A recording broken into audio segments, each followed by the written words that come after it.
mano malai. Saya tu mano malai. Hace melhor como era o que ya la cuota la mano malai no solo. A do fundo vai o alguém passar o negócio. A passar o negócio, passar fora.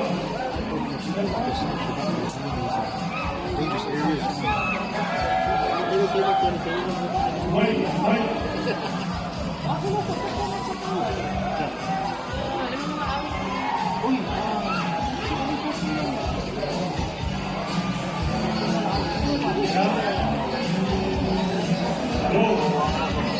Abu Maile, Abu Mariel, Abu Mariel.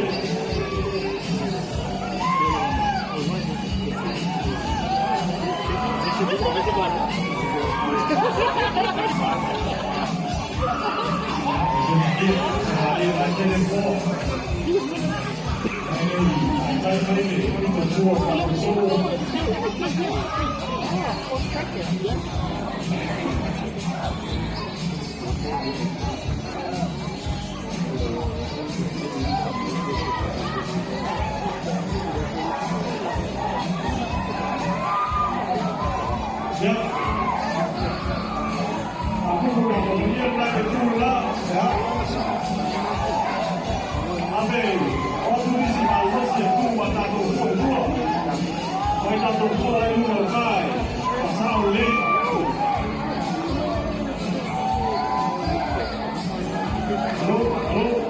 Kalau saya ini saya dah tua, saya masih mobil.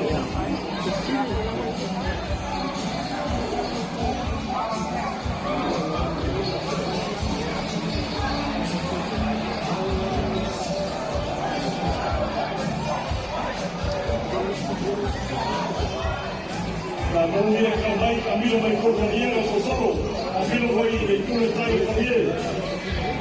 A sola vai cair o tua. Vai cair o leite, cair o lembruro.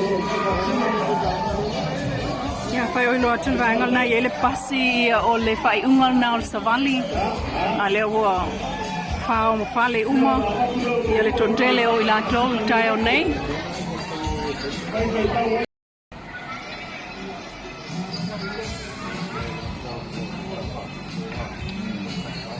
Dalam tangan na savali na wa matama yele tai o nei na ua mau wa epe ua mau yele lao fi. Allora dobbiamo semplificare. Ya, malo. Si precure, tu le has dado vaina, a veces el malo de flu.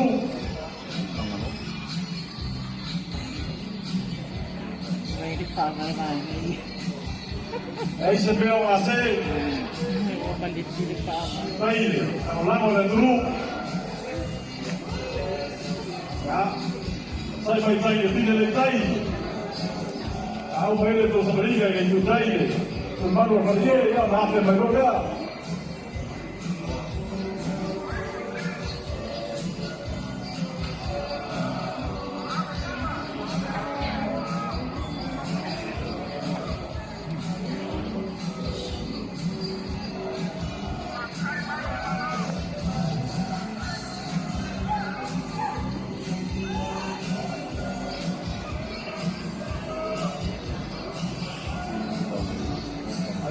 Sao đi xin đấy, sai còn đi theo một cây,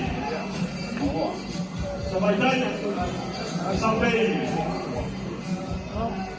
đây dùng mắt rồi đó, ăn phải vậy rồi đó.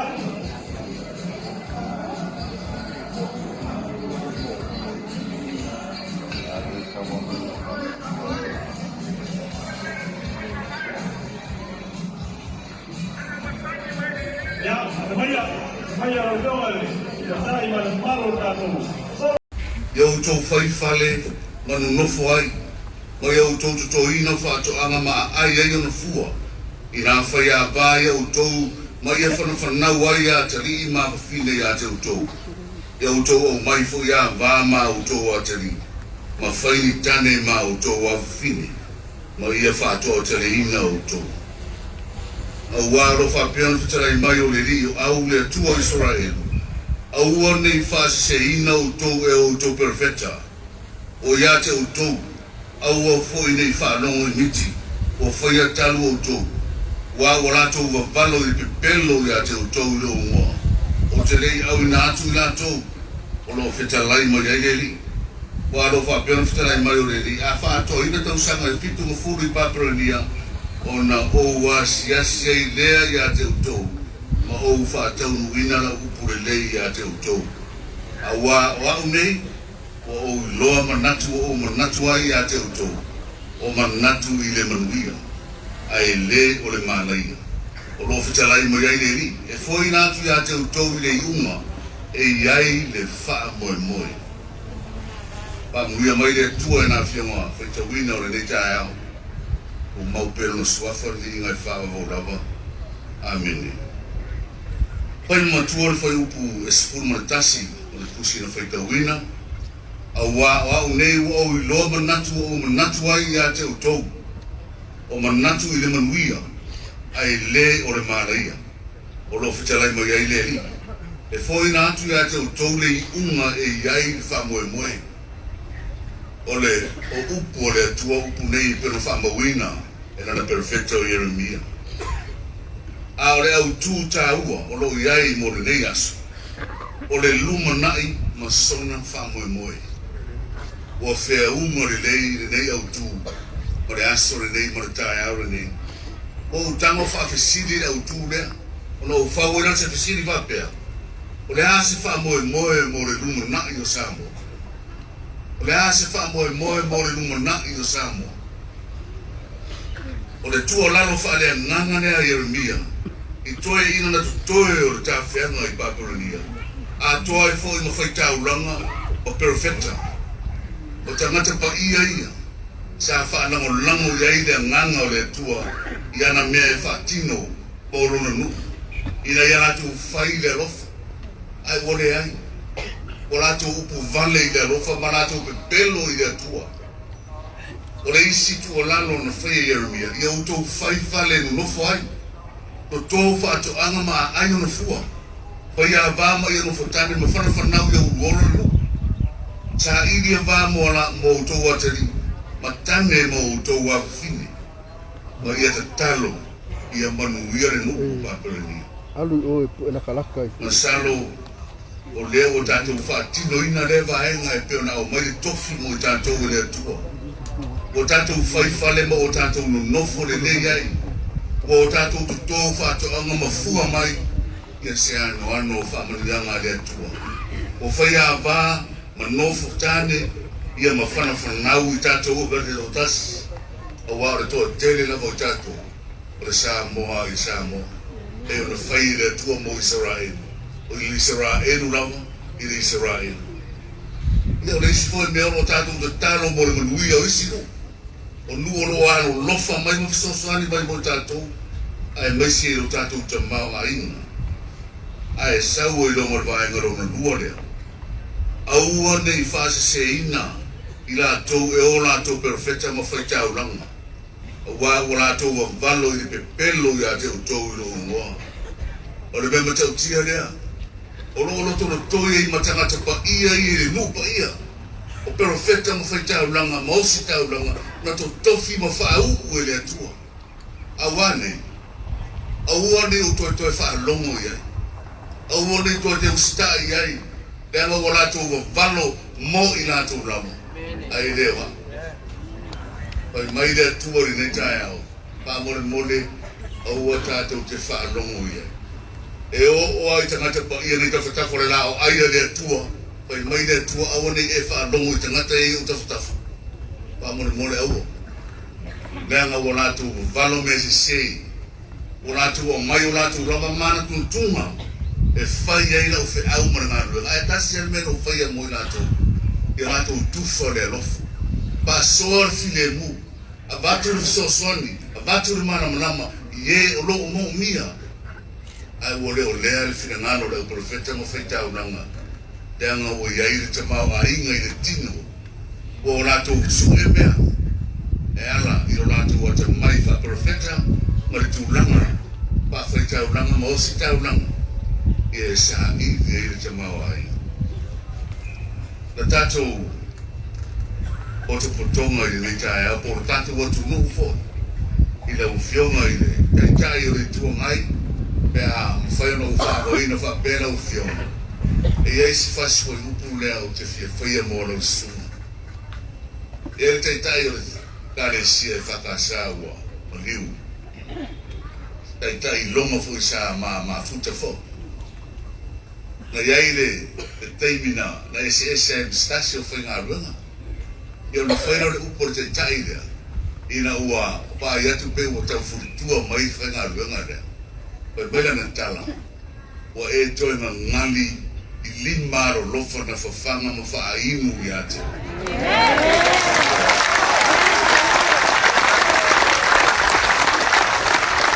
ese manei o nei o upolo a fifi ai lea lofa mtua whamao o rau tala lei tatu teitai e le whakao se tala foi lea na o lea o lewa no nofo mau a o le i o foi le tutupu nei mea o rau wale a tala te nofo mau e winga le tangata nei o tui epa o se tangata alofa tangata e whaaso e tumu le loto mau ranu tai lau te inga tu la e pa yeni e ese na ko kasi pai te auro i titi re whakasa o te whai atu ai ma fau tua ina i uso o e o le tua tene o si o tatu o tunu o e wana tu so ona nafo mai wha o punga manisi paenga o utonga ngali lima rofa sa whai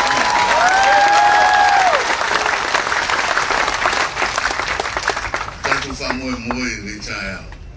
Te aiso tatu manos. Te aise ma whai o ia tato. Pau ai ar upu na o mai i ara mia nei.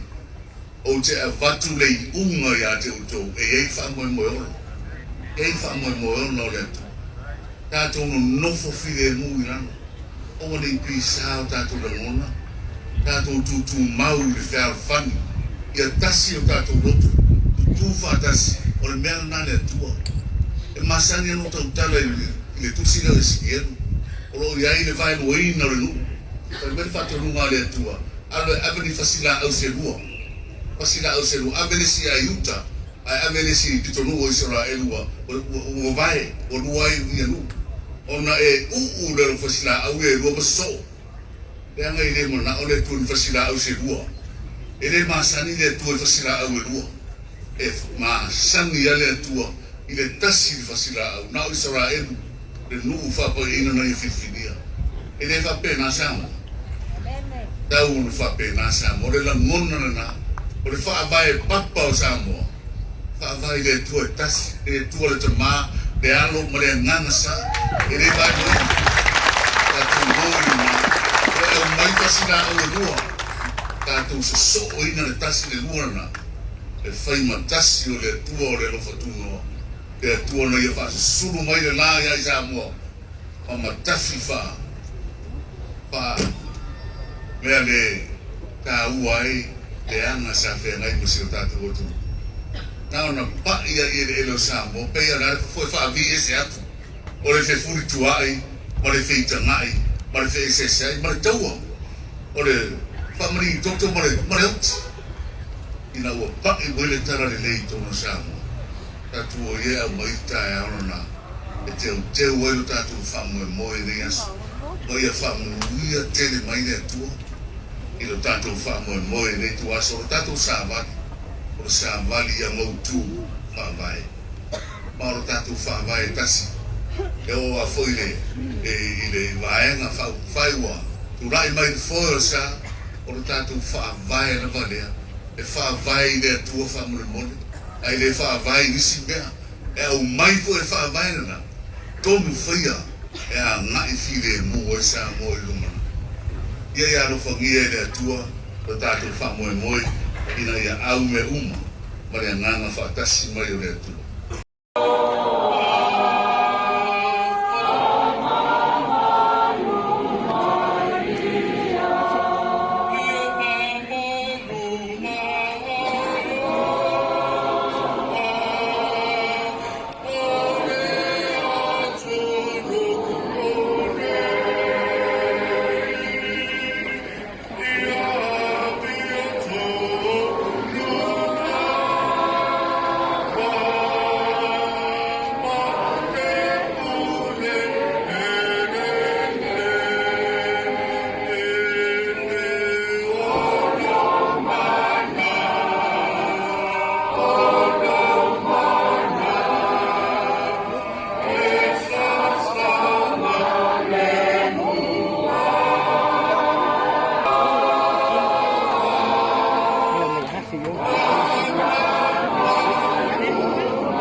tausia o mātou tua au o rango maiti.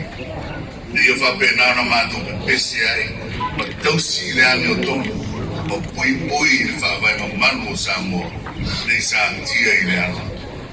Dalo le tuai e whamuia i te tai o si o mātou o tunu. La o na pāri mia, ma le tāpeneta, le mia mai, le whionga i atu le epa, ma sui ma manu foi le HRPP. Ia e meise o loa tunu o whātisi e tonu o le manai o whautu matangi e lotu. Pamuia lo mātou whamui moe. Alofa ngia le tuai, le tunu a toi o lumu te tasi. Iai le alofa ma le file mua na o fio ia i la tōkuma. Pai mani e peo mātou whaiva.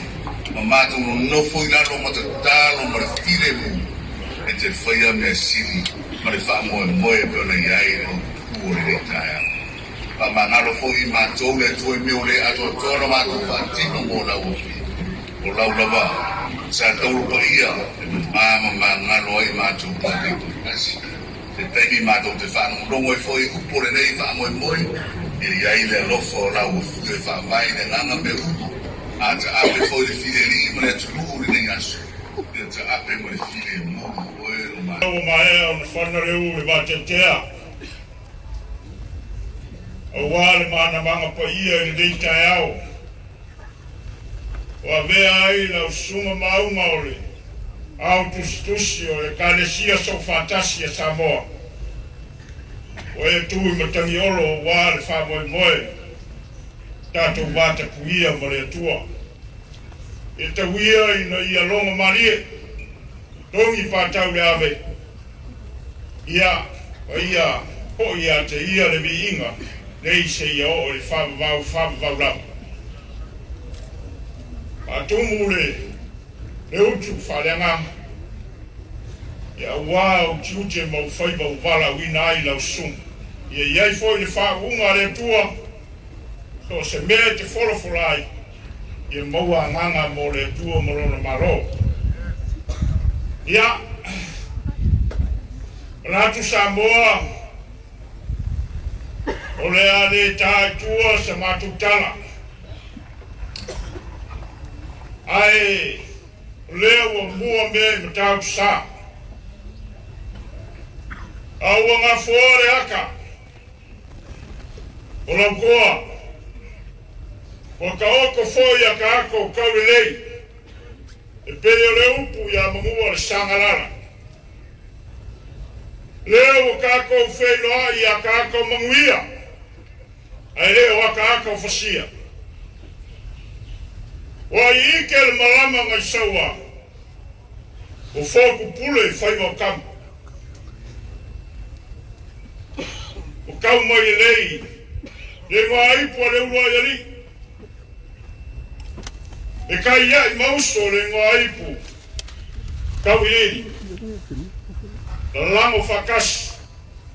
E ngā aipu o saku pua. Lele o maruka wele ai ke whau. O le malaya o le whauku makangi e kumua mapule. Ai asa moa. Whau ai o ngaupu whai. A wasa moa mo ngei mākai au.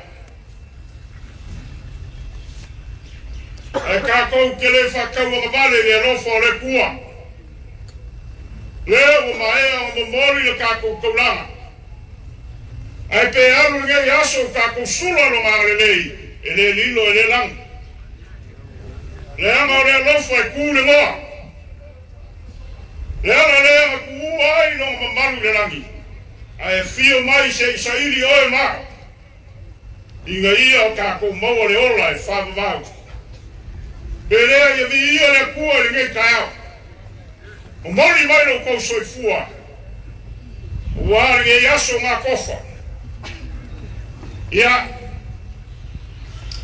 O ia masao Samoa. O le ia ai i bibia. E ei se kaukai e whangoka sangore iai. O upa ia mai e makasaua se e pa ia si whungua le ala kaua. Pakou ke whakuro waku. O ia wāre fio whakui makoko. E fio kau mapū mo le whare ang furu. Ai ale pa ia o ainga makama, kama mainga. Ai ale usonga ya kumua mpule. O pa ia foi malai fia, o kumua ngei. Lana mafufua mo lia mo mai ko lau, maunga mo o sala. Ai ale pule o mo se la fai. Malai fufaku mo mai kuku mo fingau. Mo kia i kuau. Vai no amo farekoi. Alele wa au mangongi. Au pana i ke fau ngei kaiao. Au fia kupu mo kamari.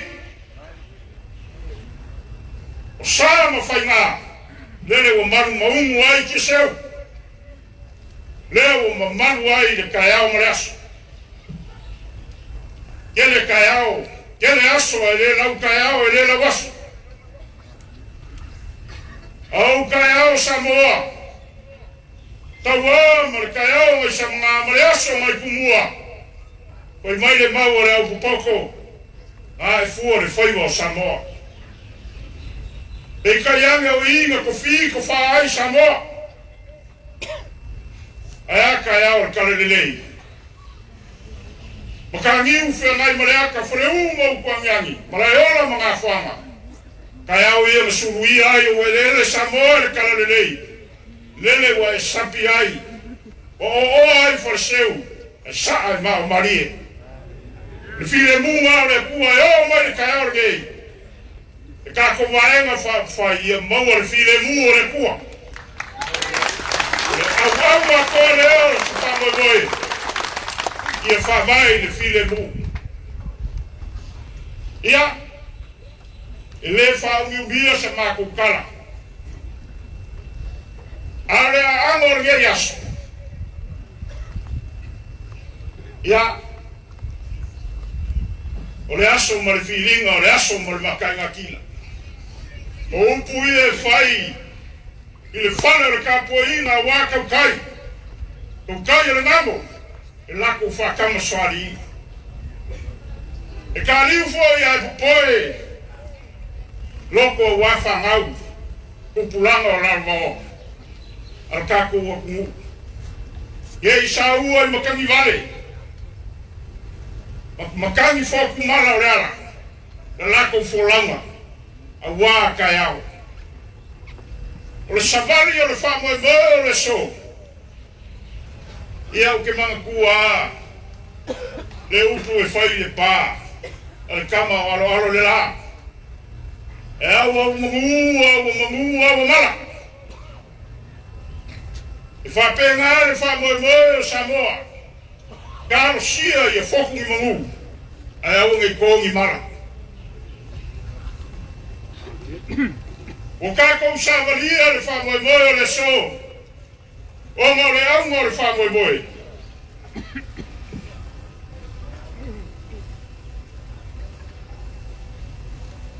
Mua. Ko mau le kako lango. I le mamalu o le whawae o Samoa. Mai se kako paki. O upo o Samoa. E sui whaima. Ai ku mau whawae. I le e no whai o me suia le whawae o Samoa. E le suia se kokasi. E o whai. I marienga whawae malo. E le mo whai o me suia le whawae o lo kumu. Lema e lima kai ngai so se Samoa. O so i fua mahora i ke ngei. Wa pe ngā lua makao. Yoi, Samoa e. O le ango, le si ango le kako savali. Ia whakuma winga. Le mamalu, o le pule au au. O kua le whawai le au le malo Samoa.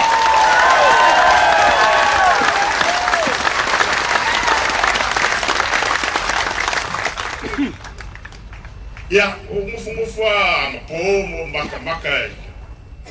Ngi yaso au alo le kako whamoe moe. O mama ai le whabai o Samoa. E ese le mago lunga le mea ma ku iai e kua a. O whai rangi le whoranga. Ua au wa kakara o fukau ma kakikia marai. Ka oe nga mua i marai. Oe nga sare masu o le kai au. Le mau lunga i o le mea uku i ai. Le whawai o Samoa. Ma le au le maro. Ioe. Ole. Kaole. Aole maro nga ke filfilia le fonga fikalai o Samoa. Le exes. Oia nga ke foia le whakaukonga. O le fonga fikalai. Oia o ku ia le pule. O le pule fatong. Oia pakasi masui filfilia. O kaua leo la ko o le pale menge o Samoa. Lea, e maro lunga le mea. Ku ia le kako whawai. Le au malu o le maro. O wangi. O iange ai oe Samoa le whamasingonga. Io e lea o ia. E le makapia le mangaia. Pa ifo la whamasingonga i le meo kupungei. Lea warai. O mamasi mai le whalasinka. Se o kako makwarango rango inga. Ia ku mau le whawai o Samoa. Le mea sa sawai. Ia.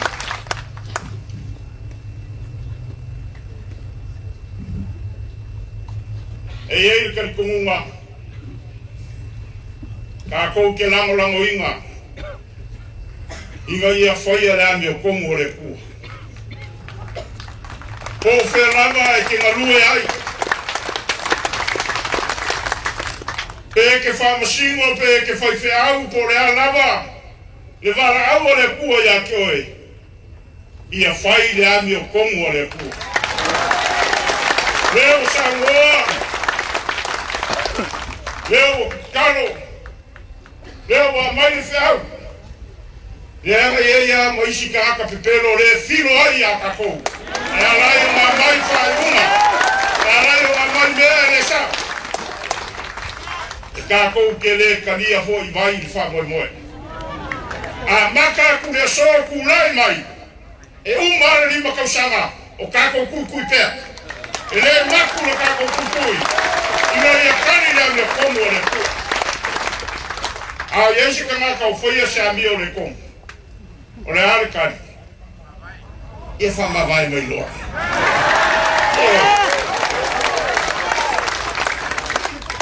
O le ale si be whai. Ia. Ama se pati e vi ia le kua.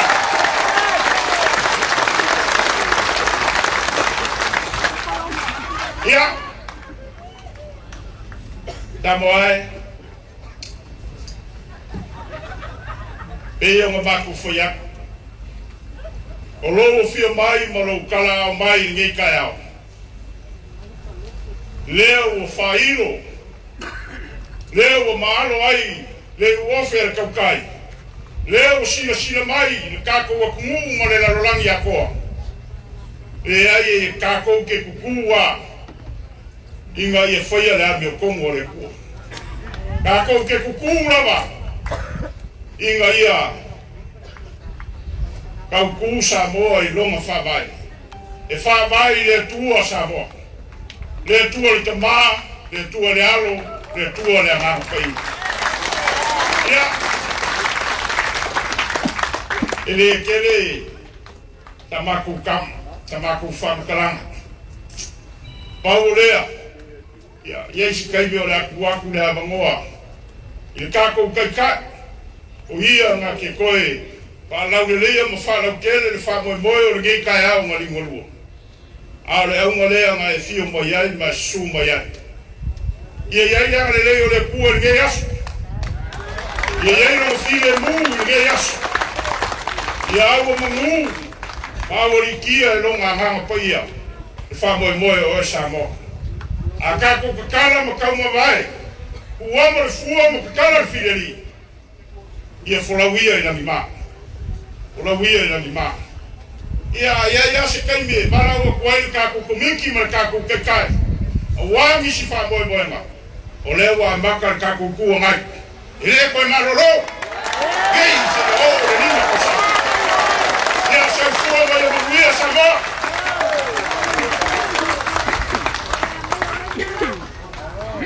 Ia, abale waku le. Ka kukekai. Ia, mo sang sangwanga.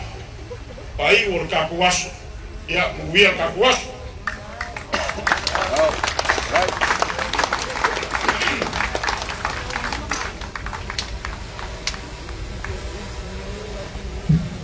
Leo kaya on paule sunga ya fluffy de toto tumwa ole fonga foi las ole li foi pule foi ole tumalo ona ma sa Lewa le suma le filofi vai na umba na fuai na bal au le tato silfa ina le tai al malai nei al malai pa ia al malai ta iri malo al malai na sisi na ele tato fu al taiao tua tato maua ele tato tuto tas al malo Samoa mo Samoa. If I built down here, this is our sacred ground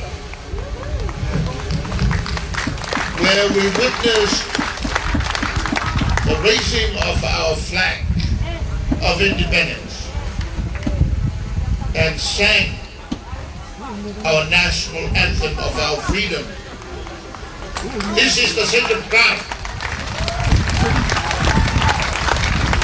where again and again and again we stand to pronounce our independence and the rule of law enshrined in our Constitution. A Constitution that was passed after months and months of debate by 165 leaders from our constituencies and our 4 leaders, the Tamaiga.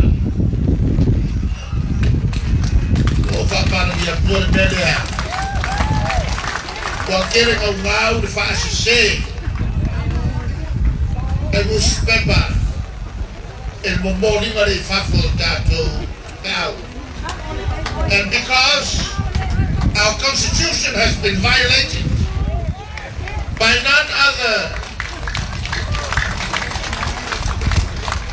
than our judiciary that was especially set up to protect the very constitution of Samoa that is supposed to enshrine the rule of law. Wasali Pala. And if I'm Sinonga, what can we do? What can we do? We have to take the question to our people where power lies. At the town, on a mori se out the day, the very people who has the power to elect its leaders to sit here in our parliament, to pass our laws. O tangata lautele, la tote filfilia, o tatu suya, o mai parmenera,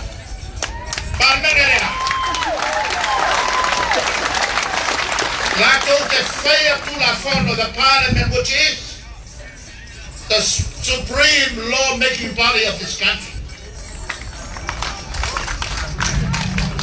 We make the laws.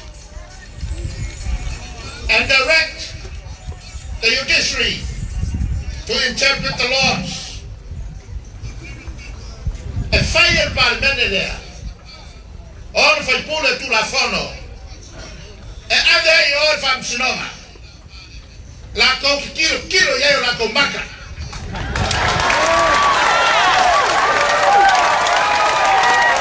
Ma fai una, e ambio torno mora tunulu nei. The judiciary is the protector of our constitution, the laws that rule Samoa. And what has the judiciary done? Violate the constitution of this country that we fought for many years.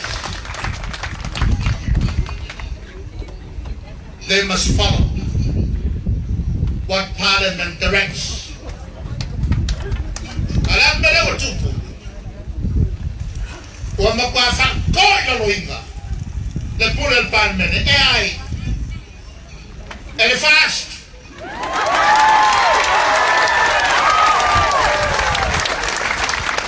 Wa ko kono yo e kono il Parliament e la judiciary.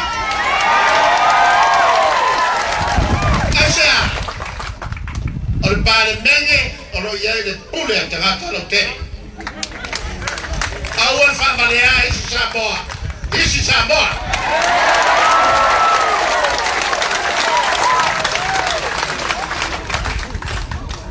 Ol malo Samoa. E fa ko e ha bambano il malo. O tu uma ieri el fa vai le pure. Oia, or the symbol of the unity of our people. Upuia, alive to turn on the phone of our mind. Upu, if I'm a mio tato tua, e lesi, going of a megano kamara away. Lei, now I umba tato tua. Kamu fila ki solo mai. El pueblo malo de Magawan. Eunga e intangata sol tu la fono. La con que solia fa mai. Ma mai fa mai le malo, le malo na. La tofi pio. E fa masino pio.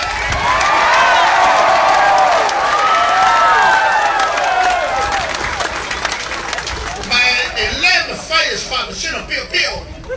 Ona faya sa masinong sa Newton. Ol malo na leni. Ol malo na to fia sa ngani fa biscuit.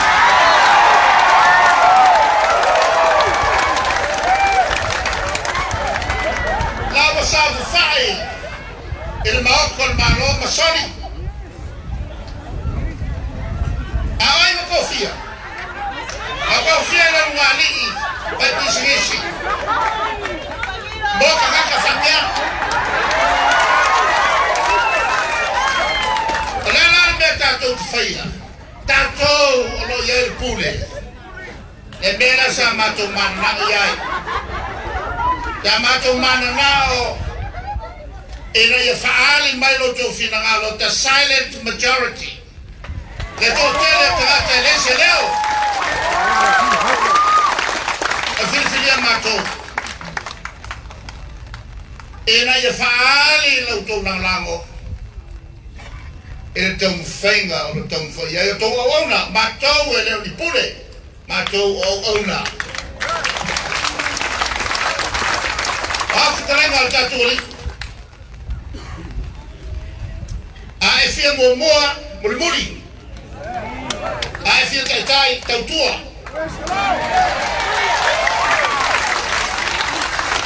Akakuan maroka kana mo fayo ke nei lo ang fa si besa pena.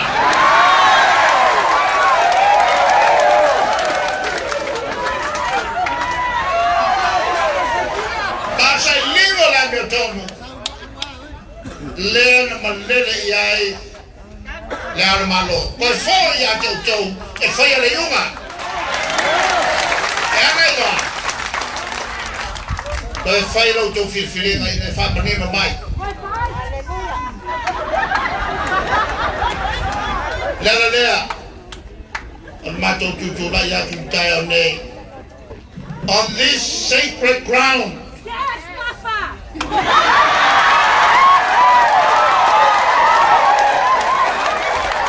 where our fathers, And my father! freedom fighters, had fought for our independence. And the very first person who led the first strive for independence is the great orator Yes! from Savai'i, Namula Ulawak.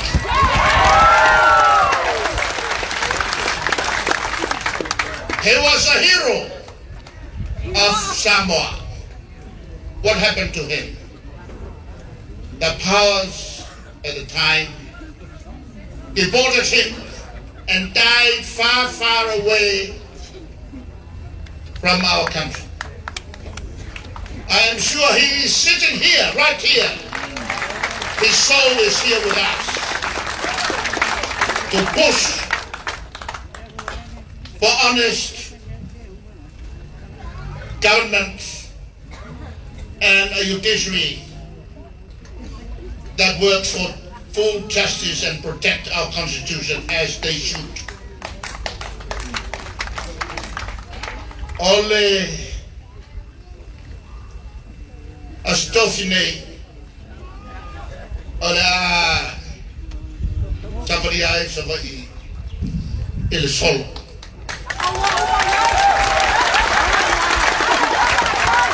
Asia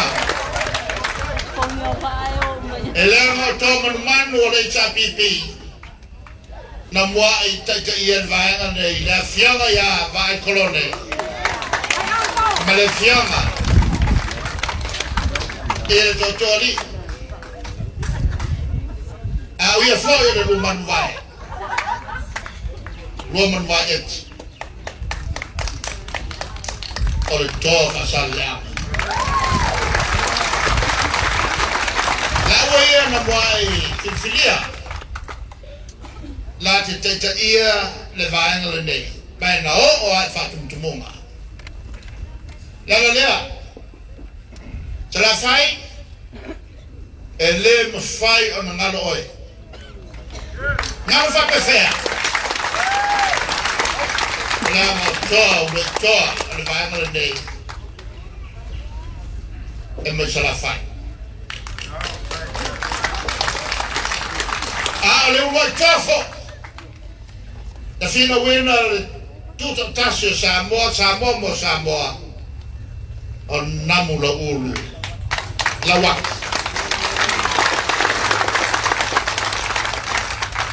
o le tofa vai sa fotu la fai ia miska ko pakpak pelen taf Stato tu alalo il fenga malo o lo ye nei e mana tu e temi uma e le o tau o se fenga malo na filfilia e a wala o Hamilton e ya te o tau le fau tauta ma le fatto fa tau Aua ne o tau tau fia ngā wenga na sa iliele. Maenga ne mo tato whanau. Ngā wenga kakai kengi. Leo umana malele lea e o mai loka aufi. Aua. O le manuia le nā whanau Samoa.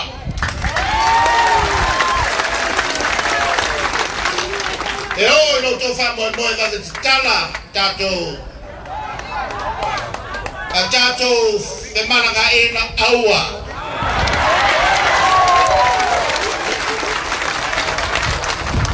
e te ona o avatu fa tua ya te urua o ve urua ma fa nau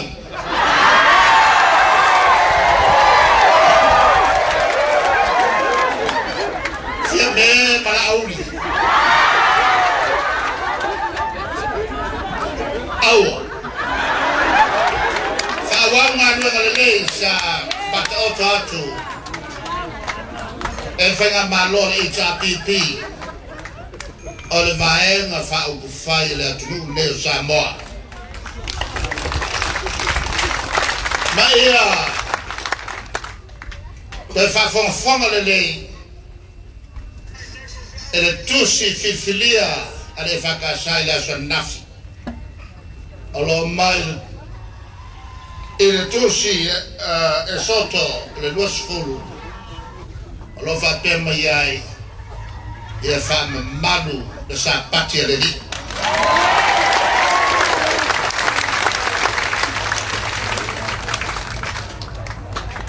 voleva una tarsanga la fa business e tu la ia a sa mato e tangai Matam sanga fo e sfatuanga mai fona kalesia on al vainga ne tau tele e fe vai matatai kalesia ta pasla to fatuanga la to fatuanga pa mamalu la soreli a fai o to solia la no tu la fono fast e fai tete il sogno tu la fono le tuo fa vai Samoa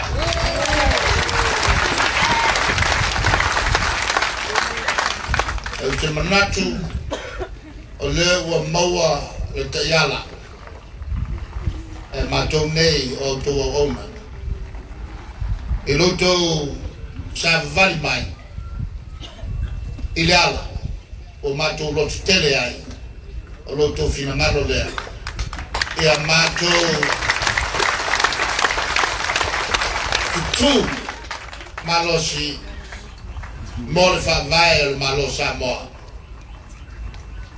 ma ia to fa uma ila o malo o ta ui umai malu al paia ainga malatu tama malatu ai to mo pule tu au malatu ai ngal tai para va a forti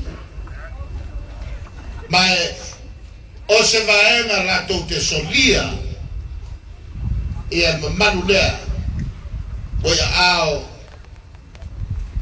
le malo pe ona inatu el fa vai vola to solia fo le vano nofo le vato puia Samoa toa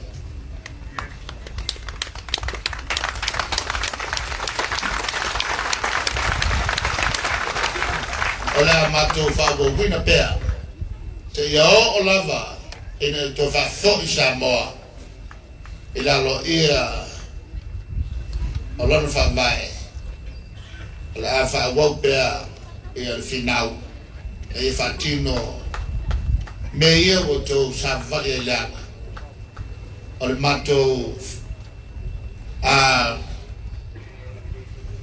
yala lea o mfai on fatino litayao e luto ina galo falia pamonia mais de tua ya Samoa alon malo e foi